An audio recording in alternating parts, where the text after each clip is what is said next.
দিনটা ছিল সরস্বতী পুজোর দিন। ঘুম থেকে উঠে মোটেও শরীরটা ভালো লাগছিল না।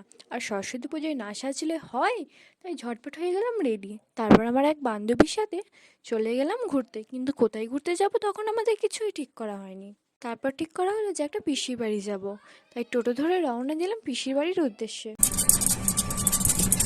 রাস্তায় যেতে যেতে কত প্রতিমায় দর্শন পেলাম আমরা। তার 5 মিনিট পর আমরা নেমে পড়লাম টোটো থেকে। যেহেতু এবছর দুদিন সরস্বতী পুজো পড়েছিল, তাই ভিড় অতটাও হয়নি। যদিও বা হয়েছিল, মানে একদম যে ভিড় হয়নি তা না, হয়েছিল মোটামুটি।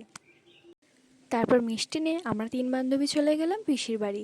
আর যে আগে আছে দেখছো, ও পিসির বাড়ির রাস্তা জানে বলে ও আমাদের ছেড়ে আগেই এগিয়ে গেছে। আমরা কোথায় আছি না আছি তার খোঁজই নেই। কিন্তু গিয়ে দেখি পিসি তো আমাদের জন্য রাস্তাতেই ওয়েট করছে। আর আমার তো ভীষণ গরম হচ্ছে, আমি গিয়ে আগে পাখা চালিয়েছি। আর ওই মামুনি দেখো, ও তো চুল ঠিক করতে ব্যস্ত। যেতে না যেতে পিসি আমাদের দিয়ে দিল মিষ্টি।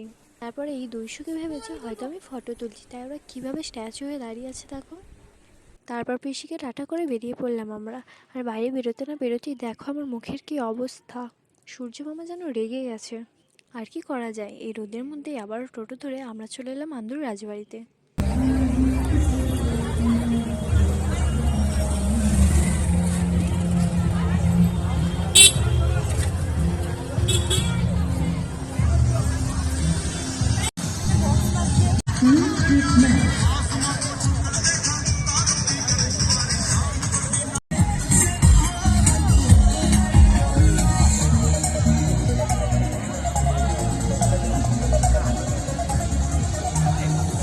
আর এই মূর্তিটা বেশ আমার দারুণ লেগেছে, কারণ এখানে ডেকোরেশনটা দারুণ ছিল। আর আমাকেও কেমন লাগছে তোমরা একটু কমেন্টে জানিয়ে দিও। আসলে কী বলো তো, আমি কোনোদিনও এরকম মিনি ব্লগ করি না। আমি এই সরস্বতী পুজোয় প্রথম করলাম। তারপর আমার বান্ধবীকে কয়েকটা ফটো তুলে দিয়ে আমরা ওখান থেকে বেরিয়ে পড়লাম। আর ফিরতে অনেকটা লেট হয়েছে, তাই আর পরের ভিডিওটা করা হয়নি।